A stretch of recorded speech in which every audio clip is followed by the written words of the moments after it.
Guys and welcome back. स्वागत है आप सभी का एक बार फिर कक्षा 360 में।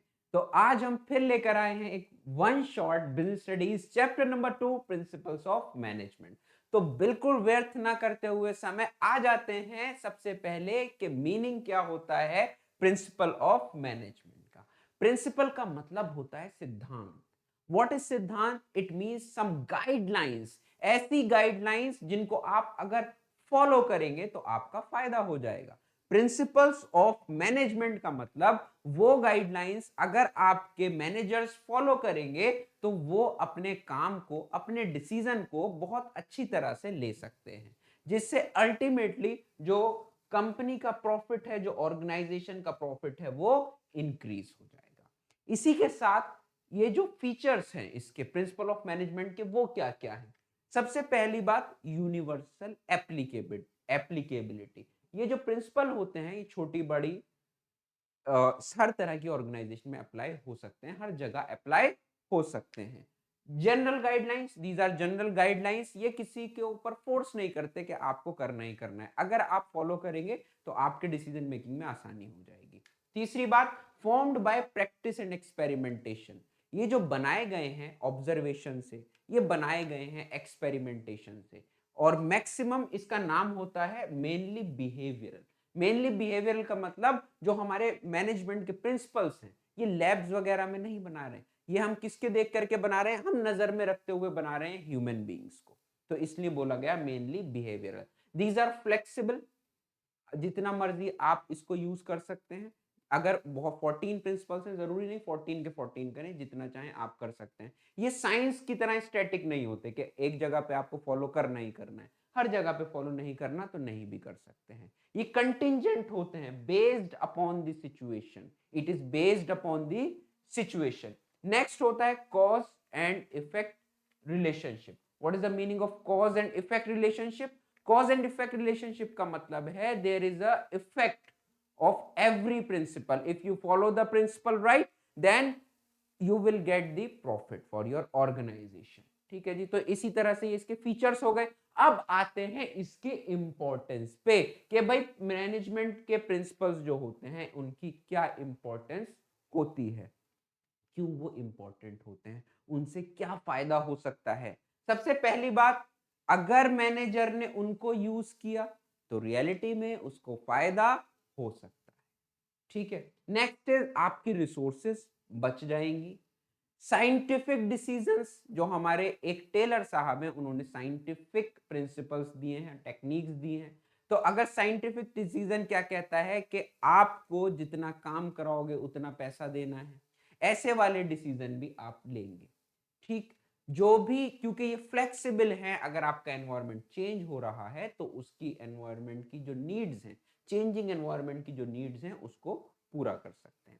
फुलफिलिंग सोशल रिस्पॉन्सिबिलिटी, जो आपका सेकेंड ऑब्जेक्टिव होता है मैनेजमेंट का, सोशल ऑब्जेक्टिव, वो इसकी हेल्प से पूरा होता है। जैसे एक प्रिंसिपल कहता है हमारा इनिशिएटिव, एक कहता है इक्विटी। तो ये सब क्या कहते हैं कि भाई कोई भी जो है आपको समाज में किसी तरह की बुराई पैदा नहीं करनी है, भेदभाव नहीं रखना है, जो हमारा इक्विटी वाला प्रिंसिपल कहता है। एक है management training education and research. इसका मतलब हर एम्प्लॉय की ट्रेनिंग कीजिए, रिसर्च वगैरह पे ये फोकस करता है। ट्रेनिंग से हमारे एम्प्लॉयज का डेवलपमेंट होगा।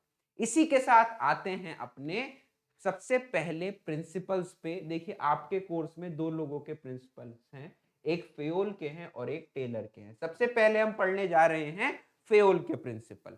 फेयोल ने कितने प्रिंसिपल दिए याद रखिएगा, इनका नाम एफ से शुरू होता है, एफ फॉर फेयोल और एफ फॉर 14। इन्होंने 14 प्रिंसिपल्स दिए हैं। ठीक है जी। तो एक नंबर का क्वेश्चन आ सकता है कि फेयोल के द्वारा कितने प्रिंसिपल दिए गए हैं, आप कहोगे 14।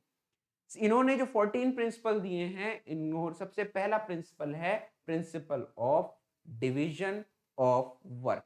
इन्होंने कहा काम को छोटे छोटे भागों में बांट दो, काम को छोटे छोटे कामों में बांट दो। उससे क्या होगा, अगर काम छोटे छोटे भागों में बट जाएगा एक पे सारा बर्डन नहीं आएगा, और एक बंदे पे सारा बर्डन नहीं आएगा, वो बंदा जिस काम में जो स्पेशलिस्ट है वो काम करेगा। तो यहां पर डिवीजन ऑफ वर्क होगा। स्पेशलाइजेशन बढ़ेगी, रिसोर्सेज बच जाएंगी। अथॉरिटी एंड रिस्पॉन्सिबिलिटी, ये प्रिंसिपल क्या कहता है? ये प्रिंसिपल कहता है there should be proper balance between authority and responsibility. यानी कि अथॉरिटी का मतलब होता है किसी को पावर्स, किसी को ऑर्डर देने की power, power to give orders, and responsibility का मतलब होता है obligation to perform the duty. तो हर किसी के पास में थोड़ी पावर्स भी होनी चाहिए, यानी अथॉरिटी भी होनी चाहिए, थोड़ी जिम्मेदारी भी होनी चाहिए। ऐसा ना हो कि आपने किसी को सिर्फ अथॉरिटी दे रखी है और किसी को सिर्फ रिस्पॉन्सिबिलिटी दे रखी है। There should be proper balance between authority and responsibility. Next होता है हमारा डिसिप्लिन। डिसिप्लिन का मतलब है कि भाई कोई भी इंसान है उसको फॉलो करना है रूल्स एंड रेगुलेशन। सबसे बड़ी बात, फॉलो करनी है आपकी कमिटमेंट्स। आपने एक बार जो कमिट कर दिया तो फिर आपको अपने आप की भी नहीं सुननी है। तो कमिटमेंट्स का मतलब क्या होता है? अगर मैं आपसे कहूं कि भाई तुम अगर काम अपना पूरा समय से करोगे तो मैं आपको 500 रुपीज दूंगा। आपने काम समय से पूरा कर लिया, but I am not giving you 500 rupees, तो इसका मतलब मैंने अपनी कमिटमेंट पूरी नहीं की, मैंने प्रिंसिपल कौन सा तोड़ दिया? डिसिप्लिन वाला। ठीक है। यूनिटी ऑफ कमांड क्या कहता है? यूनिटी ऑफ कमांड कहता है हमें एक बॉस से ऑर्डर रिसीव करना है और उसी को जा करके रिपोर्ट करना है। लाइक ये बॉस है, ये उसका सबऑर्डिनेट है, तो इससे ये ऑर्डर रिसीव करेगा और इसी को जा करके रिपोर्ट करेगा। तो अब इनके बीच में कंफ्लिक्ट नहीं होगी। जब एक ही बॉस होगा, हमें पता है हमें किससे ऑर्डर रिसीव करना है और किसको रिपोर्ट करना है। नेक्स्ट होता है हमारा unity of direction. Unity of direction कहता है one head one plan. One head one plan का मतलब क्या है? वन हेड वन प्लान कहता है कि आप सभी लोगों को, जैसे हम फुटबॉल खेलते हैं, सारे जितने भी टीम मेंबर्स होते हैं वो एक ही तरफ गोल करते हैं। वन हेड वन प्लान कहता है आप सब लोगों को अपने एक लीडर के पीछे चलना है, एक गोल की तरफ चलना है, एक प्लान की तरफ चलना है, अगड़ बगड़ इधर उधर नहीं होना है, सबको साथ मिलकर के एक ही गोल को अचीव करने की तरफ चलना है। आगे आते हैं अगले प्रिंसिपल पे। अगला प्रिंसिपल कहता है subordination of individual interest to general interest. अब बच्चे कहेंगे इतना बड़ा नाम, तो इसका तो काम भी बहुत बड़ा होगा। जिस चीज का नाम बड़ा लगे उसको टुकड़ों में तोड़ दो। सबऑर्डिनेशन का मतलब होता है लेस इंपॉर्टेंट, इंडिविजुअल इंटरेस्ट का मतलब होता है इंडिविजुअल ऑब्जेक्टिव या फिर पर्सनल ऑब्जेक्टिव, जनरल इंटरेस्ट का मतलब होता है ऑर्गेनाइजेशन का ऑब्जेक्टिव। तो ये प्रिंसिपल सीधा सीधा हो गया। आपको कम महत्वता देनी है अपने इंटरेस्ट को, यानी कि इंडिविजुअल ऑब्जेक्टिव को। ज्यादा महत्वता किसे देनी है? ऑर्गेनाइजेशन के ऑब्जेक्टिव को। यही तो हमने ऑब्जेक्टिव्स ऑफ मैनेजमेंट में भी आपको पढ़ाया था। सबसे पहले ऑर्गेनाइजेशनल ऑब्जेक्टिव, फिर सोशल, फिर इंडिविजुअल। तो इन्होंने कहा कि अगर आप किसी भी ऑर्गेनाइजेशन में हैं तो आपको सबसे ज्यादा जो महत्वता देनी है वो ऑर्गेनाइजेशन के काम को, ऑर्गेनाइजेशन के इंटरेस्ट को, ऑर्गेनाइजेशन के ऑब्जेक्टिव को। जब वो पूरा हो जाए तब अपने बारे में सोचेंगे, पहले ऑर्गेनाइजेशन का काम करेंगे। Next is remuneration of employees. Remuneration of employees का मतलब हर एम्प्लॉय को रेम्यूनरेशन देना है। तो भाई आप पूछोगे तो देना तो पड़ेगा ही, जब हम काम करा रहे हैं। इसको प्रिंसिपल बनाने की क्या जरूरत थी? इसको जरूरत इसलिए पड़ी प्रिंसिपल बनाने की क्योंकि इन्होंने कहा रेम्यूनरेशन शुड बी फेयर, यानी कि फेयर होनी चाहिए। अब फेयर का मतलब क्या है? और फेयर भी दोनों के लिए होनी चाहिए, एम्प्लॉयर के लिए भी फेयर होनी चाहिए और एम्प्लॉय के लिए भी फेयर होनी चाहिए। ठीक, एम्प्लॉयर और एम्प्लॉय दोनों के लिए रेम्यूनरेशन जो है वो फेयर होनी चाहिए। अब आप कहोगे कैसे?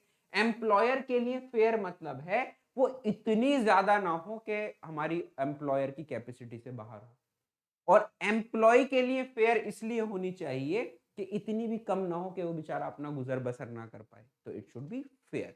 Next is centralisation and decentralisation. Centralisation का मतलब है जब सारी पावर्स किसी एक इंसान के हाथ में होती हैं तो उसको बोला जाता है सेंट्रलाइजेशन। जब सारी पावर्स किसी एक इंसान के हाथ में होती हैं उसको बोलते हैं सेंट्रलाइजेशन। जब हम पावर्स को डिस्ट्रीब्यूट कर देते हैं उसको बोलते हैं डिसेंट्रलाइजेशन। ऐसा बड़ी ऑर्गेनाइजेशन में होता है जो डिसेंट्रलाइजेशन वाली बात है। सेंट्रलाइजेशन में सारी पावर्स जो होती है किसी एक ही बंदे के पास होती है। Next is scalar chain. Scalar chain का मतलब है जैसे ये टॉप लेवल, ये मिडिल लेवल, ये lower level. Top middle lower level क्या करते हैं, टॉप वाले मिडिल को बताते हैं कोई बात, मिडिल वाले लोअर को बताते हैं, फिर लोअर वाले मिडिल को रिपोर्ट करते हैं, मिडिल वाले टॉप को रिपोर्ट करते हैं। तो there should be proper hierarchy, एक प्रॉपर हायरार्की होती है। ऐसे ही दूसरा डिपार्टमेंट भी अगर इधर बना ले तो वो भी ऐसे ही करता है। तो ये एक प्रॉपर हायरार्की होती है ऑर्गेनाइजेशन के अंदर, कोई भी किसी से भी बात नहीं करता, कोई भी किसी से भी बात नहीं करता, हायरार्की में बात करी जाती है, ऊपर नीचे, फिर उसके नीचे, फिर उसके नीचे। लेकिन कभी कभी कैसा होता है, अगर कोई इमरजेंसी होती है तो हमें इस स्केलर चेन को ब्रेक करना पड़ जाता है। स्केलर चेन को ब्रेक करने का मतलब है कि इमरजेंसी में हम एक डिपार्टमेंट से दूसरे डिपार्टमेंट में बात कर सकते हैं, बट याद रखिए ये जो बात करेंगे दो लोग वो सेम रैंक के होने चाहिए। और जब इमरजेंसी में स्केलर चेन को ब्रेक किया जाता है, इसको बोला जाता है गैंग प्लैंक, इसको बोला जाता है गैंग प्लैंक। ठीक है जी, तो ये क्वेश्चन बन सकता है यहां से, what we say if the scalar chain will break, it will set to be a gang plank. Next is order. Principle of order क्या कहता है जी, प्रिंसिपल ऑफ ऑर्डर का मतलब है कि हमें हर चीज का एक स्थान रखना चाहिए, यानी कि एक प्लेस रखनी चाहिए। जैसे आप किसी मेडिकल शॉप में जाएंगे, वहां पर आप देखेंगे आपको दवाइयां जो है बड़ी सजी हुई मिलती हैं according to the alphabetical order. आप लाइब्रेरी में जाइए, वहां पर सारी किताबें अल्फाबेटिकली रखी होती हैं, ऑथर्स के नाम के हिसाब से रखी होती हैं, उस टाइटल के नाम के हिसाब से रखी होती है। तो ये सब क्या है, दिस इज कॉल्ड ऑर्डर। ये कहता है प्रिंसिपल कि हर चीज की एक स्थान होनी चाहिए, एक प्लेस होनी चाहिए। We have to assign a place for everything. हर चीज की एक जगह होनी चाहिए और हर चीज अपनी जगह पे अवेलेबल होनी चाहिए, तो इसको बोला जाता है प्रिंसिपल ऑफ ऑर्डर।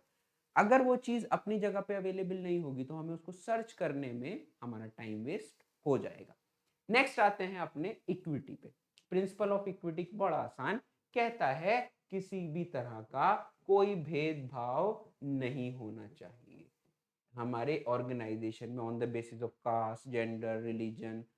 भेदभाव नहीं होना चाहिए, डिस्क्रिमिनेशन नहीं होना चाहिए। Stability of personal. What is the meaning of stability of personal? Personal का मतलब होता है जो आपका एम्प्लॉय है, स्टेबिलिटी का मतलब स्थिर। अगर कोई भी इंसान आपकी ऑर्गेनाइजेशन में काम करने आया है या आ रहा है तो there should be proper time. हमेशा आप उसको एक समय दीजिए, आप उसको एक प्रॉपर स्टेबिलिटी दीजिए कि भाई ये यहां पर इतने दिन काम करेगा। तो अगर वो बंदा स्टेबल होगा तो उसका पीस ऑफ माइंड रहेगा, वो खुश रहेगा कि भाई मैं जो है, मेरी जॉब जो है वो सिक्योर है। अगर वो स्टेबल नहीं होगा, आप बार बार उसके फ्रीक्वेंट ट्रांसफर करेंगे तो वो डिसहार्टन हो जाएगा, वो डिमोटिवेट भी हो सकता है। ठीक है जी, नेक्स्ट आते हैं प्रिंसिपल ऑफ इनिशिएटिव। इनिशिएटिव का मतलब जब कोई नई चीज आती है तो उसको इनिशिएटिव बोला जाता है। इनिशिएटिव का मतलब, इसको प्रिंसिपल इसलिए बनाया, पेयोल ने कहा कि आप हमेशा जो भी आपके एम्प्लॉयज नए आइडियाज लेकर के आए उनको वेलकम कीजिए। Every time you have to welcome the new ideas, जिससे जो आपके एम्प्लॉयज हैं वो मोटिवेट हो जाएं। लास्ट है हमारा, लास्ट प्रिंसिपल जो पेयोल साहब का है, that is Spirit day corps. Spirit day corps का मतलब होता है unity is strength. Unity is strength का मतलब एकता में शक्ति है, एकता में बल है। काम सभी को मिलजुल करके करना है, अलग थलग होकर के नहीं करना है। लास्ट में इन्होंने कह दिया कि भैया सब लोगों को टीम वर्क करना है, अलग अलग काम नहीं करना है। ठीक, इसी के साथ पेयोल के प्रिंसिपल खत्म हुए। अब आते हैं टेलर के ऊपर। अब ये टेलर कौन थे? हुइस टेलर। अब टेलर जो थे, याद रखिएगा, टेलर जो थे बहुत महान साइंटिस्ट थे। तो इसी वजह से इन्होंने क्या कहा, ये बोले कि भाई ये देखो, ये जो तुम मैनेजमेंट मैनेजमेंट पढ़ रहे हो ना, ये कुछ नहीं है, ये सब साइंस है। तो एक काम ये करता हूं, मैं मैनेजमेंट को पकड़ के साइंस के साथ मिला देता हूं। तो इन्होंने, जो साइंटिस्ट थे, इन्होंने क्या किया, इन्होंने साइंस और मैनेजमेंट का कॉम्बिनेशन बनाया। साइंस और मैनेजमेंट का जो कॉम्बिनेशन बनाया उसको बोला गया साइंटिफिक मैनेजमेंट। क्या बोला गया? Scientific management. यानी इन्होंने भी पूरी साइंस जो थी मैनेजमेंट के अंदर ला करके खड़ी कर दी। अब ये बोले कि भाई कुछ भी जो चीज है साइंस के बिना नहीं चलेगी। तो इन्होंने क्या काम किया, इन्होंने कुछ प्रिंसिपल्स दिए, इन्होंने प्रिंसिपल्स दिए हैं वो हैं 4 और इन्होंने टेक्निक्स दी हैं वो हैं 7। तो 4 प्रिंसिपल और 7 टेक्निक्स हमें टेलर साहब की पढ़नी है। FW Taylor, Frederick Winslow Taylor इनका नाम है। अब एक और क्रक्स ये है, ये बात करते हैं हमेशा अपने प्रिंसिपल्स में हार्मनी और पीस की, यानी कि शांति की अपील करते हैं सभी बंधुओं से, भाई बंधुओं से। और दूसरी बात, ये अपील करते हैं कि जो हमारा काम है वो टीम वर्क में हो, क्योंकि सबको पता है जब काम हम मिलजुल के करेंगे तो कम पैसों में हो जाएगा, जल्दी हो जाएगा। तो इनका सबसे पहला प्रिंसिपल था, क्योंकि भैया ये साइंटिस्ट थे तो साइंस को दूर कैसे कर सकते थे, इन्होंने पहला ही प्रिंसिपल दिया जिन्होंने कहा कि science not rule of thumb, science not rule of thumb. इन्होंने कहा everything is a science, everything in the management is a science, every principle is tried, tested, proven on the basis of facts, observation and experimentation। तो पहला ही principal था science not rule of thumb. दूसरी बात इन्होंने कही cooperation not individualism, कोई भी इंसान अलग अलग काम नहीं करेगा, काम कैसे करना है आपको, सबको टीम वर्क करना है। तीसरी बात कही उन्होंने harmony not Discord, harmony not Discord का मतलब है कि आपकी ऑर्गेनाइजेशन के अंदर किसी भी तरह से जो शांति है वो खराब नहीं होनी चाहिए, भंग नहीं होनी चाहिए, हार्मनी रहे, पीसफुल काम सब रहे। और लास्ट इनका प्रिंसिपल है development of workers to their greatest efficiency and prosperity. अब आप कहोगे इतना बड़ा, तो इतने बड़े प्रिंसिपल के नाम से नहीं घबराना। सबसे पहली बात है डेवलपमेंट, ये कह रहा है कि हर वर्कर का, हर इंसान का डेवलपमेंट हो। अब डेवलपमेंट होगा कैसे, how development is possible, development is possible by simple one thing and the one thing is training. इन्होंने कहा समय समय से लोगों की ट्रेनिंग करते रहो, जिसके बाद आपका जो काम है वो आसानी से हो जाएगा, लोग ट्रेन हो जाएंगे, अडेप्टेबल हो जाएंगे, नई चीजें सीख सकते हैं, नई चीजें सीखने के लिए रेडी हो जाएंगे। इसी के साथ 4 प्रिंसिपल इसके पूरे फटाफट आ जाते हैं टेक्निक्स पे, बहुत जल्दी वीडियो खत्म करेंगे, बहुत जल्दी चैप्टर खत्म करेंगे। पहले जो इसकी टेक्निक है, 7 टेक्निक्स हैं टोटल। पहली टेक्निक है फंक्शनल फोरमैनशिप। अब बच्चे को ये समझ में नहीं आती है फंक्शनल फोरमैनशिप होती क्या है, चलिए मैं समझाता हूँ फंक्शनल फोरमैनशिप होती क्या है। फंक्शनल फोरमैनशिप जो है वो क्या कहती है, देखिए आपकी फैक्ट्री में एक मैनेजर है, उस फैक्ट्री मैनेजर ने अपने नीचे 2 डिपार्टमेंट्स बनाए, ठीक, यानी कि 2 मैनेजर भी रख दिए वहां पे। एक डिपार्टमेंट बनाया प्लानिंग का, ये प्लानिंग डिपार्टमेंट प्लान करेगा, और दूसरा डिपार्टमेंट बनाया प्रोडक्शन का। चलो अब यहां पर इन्होंने कमाल कर दिया, बहुत खतरनाक वाला धमाल कर दिया। अब ये प्लानिंग और प्रोडक्शन वाले क्या करेंगे, प्लानिंग वाले प्लान करेंगे, प्रोडक्शन वाले उस प्लान के अकॉर्डिंग प्रोडक्शन करेंगे। अब हुआ क्या यहां पर, ये खतरनाक क्यों है, इन प्लानिंग डिपार्टमेंट में 4 सुपरवाइजर्स रखे गए, 1 2 3 4, और प्रोडक्शन डिपार्टमेंट में भी 4 सुपरवाइजर्स रखे गए, 1 2 3 4। अब आप कहोगे 4 की जगह 8 रख लो, इसमें क्या परेशानी है, उसके पास पैसा है वो रख रहा है।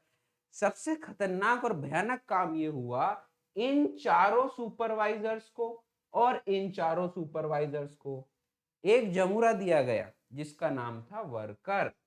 क्या नाम था इसका, वर्कर। अब आप जरा देखिए हम क्या कहना चाह रहे हैं, 4+4 यानी कि 8 बॉस जो है एक वर्कर से कनेक्टेड हो गए, उसके सिर पे सवार कितने बॉस कर दिए गए, 8 बॉसेस जो है एक वर्कर से कनेक्टेड हैं। वो वर्कर जो है वो कोई भी बॉस उससे रिपोर्ट मांग सकता है, ठीक है जी। तो अब यहां पर हमने आपको फेयोल का एक प्रिंसिपल बढ़ाया था, that is unity of command, जिसमें हमने आपसे कहा था एक बॉस से ऑर्डर रिसीव करना है, लेकिन यहां पर क्या है, 8 बॉस एक वर्कर से कनेक्टेड है, तो ये थोड़ा खतरनाक हो गया। तो ये किसके कंट्राडिक्टरी है, ये हमारे यूनिटी ऑफ कमांड से कंट्राडिक्टरी है। इतना आसान है फंक्शनल फोरमैनशिप। क्वेश्चन इस तरीके से आता है, वो कौन सा टेक्निक है जिसके अंदर 8 बॉस होते हैं, फंक्शनल फोरमैनशिप में कितने बॉस होते हैं, फंक्शनल फोरमैनशिप फेयोल के कौन से प्रिंसिपल्स के कंट्राडिक्टरी है, ऐसे करके आपका क्वेश्चन बन जाता है। तो घबराना नहीं, normally next is standardisation and simplification of work. Standardisation का मतलब क्या है? स्टैंडर्डाइजेशन का मतलब है आपको अपने प्रोडक्ट की क्वालिटी बहुत अच्छी मेंटेन करनी है, बहुत अच्छी क्वालिटी रखनी है आपको अपने प्रोडक्ट की। सिंप्लीफिकेशन का मतलब अननेसेसरी प्रोडक्ट्स मत बनाओ, सिंप्लीफाई रखो अपने प्रोसेस को। नेक्स्ट आता है मेथड स्टडी। मेथड स्टडी का मतलब किसी भी काम को करने का तरीका। लेकिन मेथड स्टडी ने कहा काम को करने के तरीके तो बहुत हैं, लेकिन हर काम को करने का एक बेस्ट मेथड होता है जो ट्राइड एंड टेस्टेड होता है, जिससे आपका समय, पैसा, रिसोर्सेज सब बच जाएंगे। तो एक बेस्ट मेथड को अप्लाई कीजिए जो आपके मैनेजर ने आपको बताया है। Motion study. मोशन स्टडी क्या कहता है? जितनी भी अननेसेसरी मूवमेंट्स होती हैं आपके काम के अंदर, जितनी भी अननेसेसरी मूवमेंट्स हैं उनको रिमूव कर दो, उनको हटा दो। यानी कि मैं आपको पढ़ा रहा हूं, अभी मैं इधर भागूं उधर भागूं फिर वहां से आऊं फिर करूं ये करूं, तो ये अननेसेसरी मूवमेंट्स है। भाई मैं पढ़ा रहा हूं, यहाँ से थोड़ा हल्का सा इधर हो जाऊं, हल्का सा इधर हो जाऊं। ऐसे ही काम में मैंने कोई प्रोडक्ट बनाया, फिर उसको 5 किलोमीटर दूर भेज दिया, फिर वापस बुलाया, फिर उसके अंदर पैकिंग करी, फिर 2 किलोमीटर दूर भेज दिया, फिर बुलाया, फिर उसके ऊपर स्टिकर लगाया, फिर उसको ट्रांसपोर्ट किया। तो ये सब अननेसेसरी है। बनाओ वहीं रखो, वहीं जमाओ, वहीं उसको पैकिंग करके भेजो। तो जितनी भी अननेसेसरी मूवमेंट्स हैं जिसकी वजह से आपका टाइम खराब हो रहा है, तो ऐसा काम मत करो। ठीक, उन मूवमेंट्स को हटा दो। Next is time study. Time study का मतलब है किसी भी काम को करने का एक आइडियल टाइम होता है। हमने आपको जब मैनेजमेंट की डेफिनेशन पढ़ाई थी तभी आपको बताया था आपको अपना काम प्रिस्क्राइब्ड समय में करना होगा। इस मार्कर को बनाने में 12 मिनट लगेंगे, तो आपको 12 मिनट के अंदर अंदर इस मार्कर को कंप्लीट करके बनाना है। तो अगर आप 12 मिनट से ज्यादा लेते हैं तो आप इफेक्टिव नहीं है। तो there should be ideal time for everything. Next is fatigue study. अब ये फटीग स्टडी क्या होता है? फटीग का मतलब होता है बेसिकली थकान। तो आप जैसे अपने स्कूल में जाते हैं, वहां पर आप पूरा दिन तो पढ़ाई नहीं करते, थोड़ी पढ़ाई करते हैं, फिर रिसेस होता है। रिसेस के बाद जो है आपके अंदर से फिर एनर्जी आती है टीचर को परेशान करने की, क्या अब फिर से इसको 4 पीरियड परेशान करेंगे। तो ऐसे ही हमने क्या किया, फटीग स्टडी के अंदर हमारे जो टेलर साहब थे उन्होंने सजेस्ट किया कि भाई जितने भी एम्प्लॉयज हैं इनको प्रॉपर रेस्ट दो, इनको रेस्ट दो, इनको रेस्ट इंटरवल प्रोवाइड करो, जिससे कि ये दोबारा से री एनर्जाइज हो जाए काम को करने के लिए। और लास्ट है हमारा डिफरेंशियल पीस वे सिस्टम। इन्होंने कहा पे अकॉर्डिंग पीस, यानी कि आपको पे करना है, वर्कर्स को पे करना है किसके हिसाब से? पीसीस के हिसाब से। पीसीस के हिसाब से आपको पे करना है। फॉर एग्जाम्पल हमने कहा एक आइटम के 10 रुपए मिलेंगे, और अगर आपने 50 आइटम बना लिए तो आपके दिन के 500 रुपए मजदूरी हो गई। लेकिन बड़े चालाक होते हैं मैनेजर्स, वो कहते हैं कि भाई देखो 50 तो सब बना रहे हैं, जो 50 से ज्यादा बनाएगा, 50 से जितना ऊपर आप बनाओगे उसके ऊपर आपको कितने रुपए मिलेंगे? उसके ऊपर आपको 15 रुपए मिलेंगे। आपने बहुत मेहनत की तो आपने 60 आइटम बना लिए, तो 50 आइटम्स के तो 10 रुपए के हिसाब से मिलेंगे, और जो बचे हुए 10 हैं उसके आपको 15 रुपए के हिसाब से मिलेंगे। तो 150 रुपए आपके यहाँ भी बन गए। ठीक है जी, तो आपको यहाँ 50 रुपए एक्स्ट्रा मिले। अब आप कहोगे इससे क्या फायदा होगा?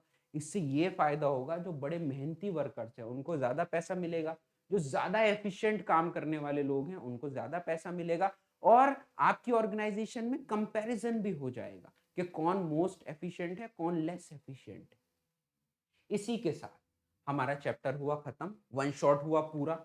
फटाफट शायद हमारी 20-22 मिनट की वीडियो में सब कुछ खत्म हो गया है ना जी। तो इसी के साथ बहुत जल्दी सारे वन शॉट्स आपको देखने को मिलेंगे। देखते रहिए, पढ़ते रहिए, स्कोर अच्छा करते रहिए। एग्जाम बहुत नजदीक है। मजा तभी आएगा जब आप बीएसटी में 100 आउट ऑफ 100 स्कोर करेंगे। तो ऐसे ही हंसते रहिए, गुनगुनाते रहिए, मुस्कुराते रहिए, जुड़े रहिए, बने रहिए कक्षा 360 के साथ। धन्यवाद।